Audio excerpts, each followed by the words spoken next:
Hi, I'm Al Bantham, the CEO of Forge Road Security Solutions, and I'd like to welcome you to another session of Forge Road Studios. Today we're going to talk about one of the most misunderstood concepts in the security business, and that is, what's the difference between security and police? Most people will tell you there really isn't any difference, that security are just rented cops, and truth is, couldn't be farther from that statement. In actuality, security and the police have two completely different missions and two completely different functions. Think of security as a proactive, they're actually operating and being effective before something can happen, before there's a problem, and police being strictly reactive. By law and by constitution, they can only act after a criminal act has been committed. Okay, the easiest way to explain this is to break the two sides, security and police, down into the essential functions. So we're going to go ahead and do that. I'm going to put them up on the board right now. We're going to walk right through them.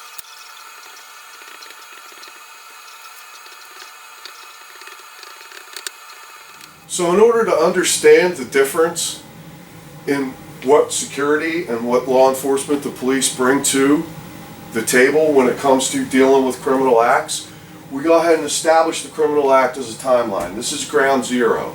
And we see what happens before and after. And we see that security's mission actually begins long before a criminal act ever takes place, where by law and by constitution, the police can't get involved until a criminal act actually takes place. So we see that the first mission of security is deterrence, to deter the crime from ever even happening.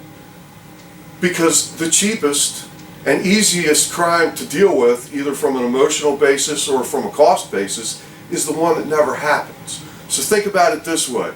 Burglars driving down a residential street, there's houses on both sides. One of those houses has a big fence and a big dog on the inside, and that dog is paying attention to them as they drive by, and that dog is woofing at them as they drive by. Chances are that burglar is not going to choose the house with the dog to victimize.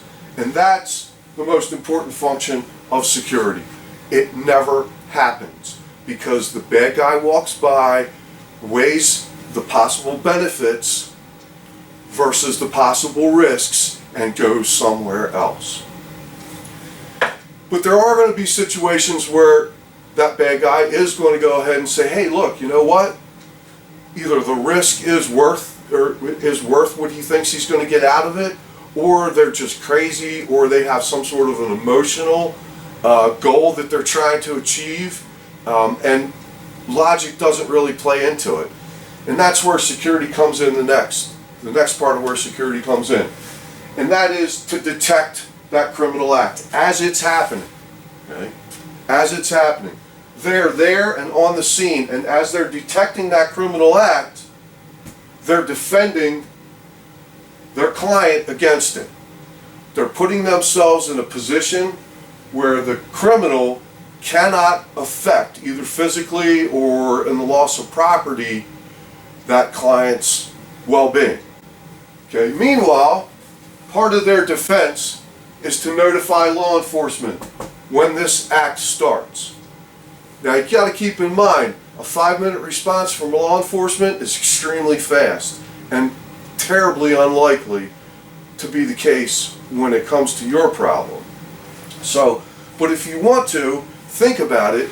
Look at a clock one time for 5 minutes. Think about how long that was just standing there looking at the clock, and then think about all the things that could have happened in that 5 minutes. But if you already have somebody defending you from the very moment this began, that 5 minutes is not as much of a factor as it would be otherwise. And that takes us over to what the police responsibility and what you can expect to see from them, what they're going to do. And it starts with your notification of them. They respond.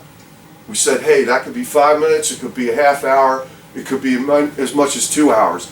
I've had all of those types of responses in the jurisdictions that I've worked in. So they respond. You make a phone call, call 911, they're on their way. Okay?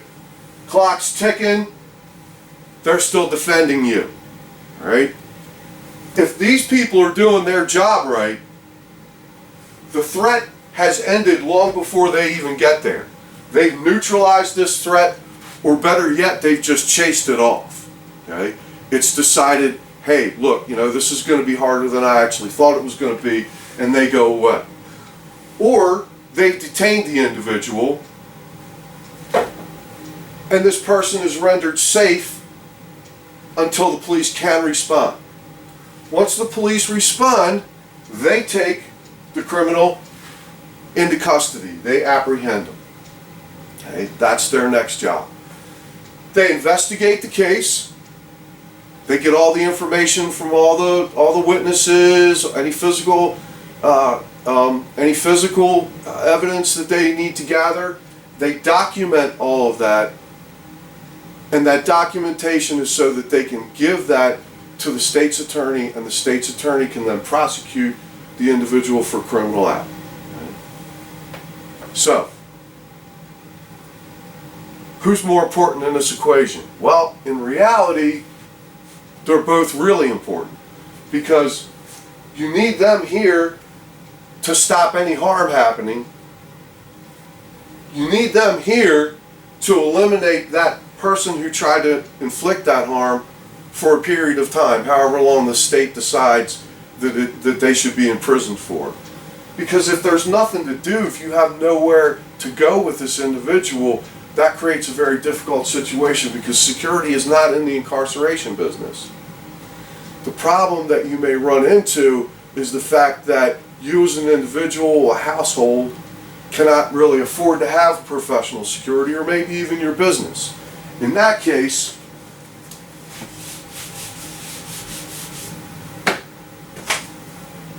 what do you have? You have you